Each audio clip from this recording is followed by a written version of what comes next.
Bonjour et bienvenue dans l'édition Nuit. Merci de nous suivre sur France Info et France 24. Voici les titres de votre journal.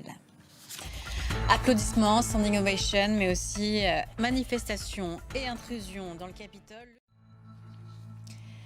L'actualité nous mène d'abord à Washington avec ce discours de Benjamin Netanyahou devant le Congrès américain. Le Premier ministre israélien n'était pas en terrain conquis devant une assemblée divisée sur sa conduite de la guerre à Gaza.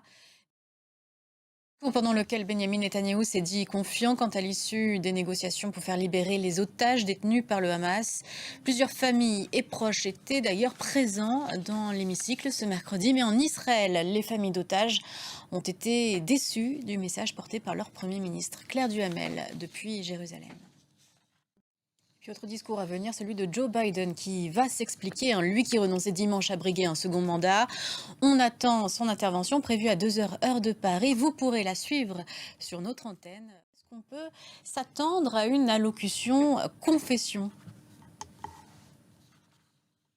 Merci beaucoup Mathieu et on vous retrouve dans le courant de la nuit, notamment pour notre édition spéciale à 2h heure de Paris. On reste aux États-Unis avec ce qui s'apparente à une bavure policière. Une vidéo a circulé sur les réseaux sociaux montrant un policier tirer à 3 reprises sur une femme noire, une mère de famille qui avait appelé à l'aide craignant une intrusion chez elle et qui a donc été tuée. Les agents intervenus assurent qu'ils se sont sentis menacés. Kamala Harris doit d'ailleurs rencontrer la famille de la victime. Récit d'Alexandra Lay. Attention, certaines images peuvent choquer. En Asie, le typhon Gaimi poursuit sa course. Taïwan ce mercredi et les Philippines. La faim dans le monde concerne une personne sur 11, soit en 2023 733 millions. C'est le constat d'un rapport sur l'état de sécurité alimentaire publié ce mercredi par la FAO, agence de l'ONU. On voit ça avec Alexandra Carini.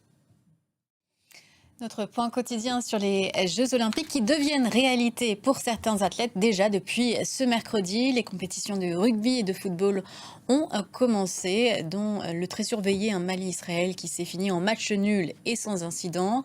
La France l'a emporté face aux États-Unis, c'était à Marseille. Et puis le match de football Maroc-Argentine a en revanche connu une interruption de 2 heures à cause d'un envahissement de terrain. Et puis en rugby à 7, l'équipe d'Antoine Dupont s'est qualifiée pour la suite. Ces sports-là se jouent dans des stades, mais la beauté des JO de Paris, c'est que la compétition va avoir lieu dans et près de monuments. Tout est prêt maintenant, alors on fait le tour de ces sites olympiques avec Margot Manière. Voilà, c'est la fin de ce journal, mais on se revoit dans une quinzaine de minutes pour une prochaine édition. À tout à l'heure.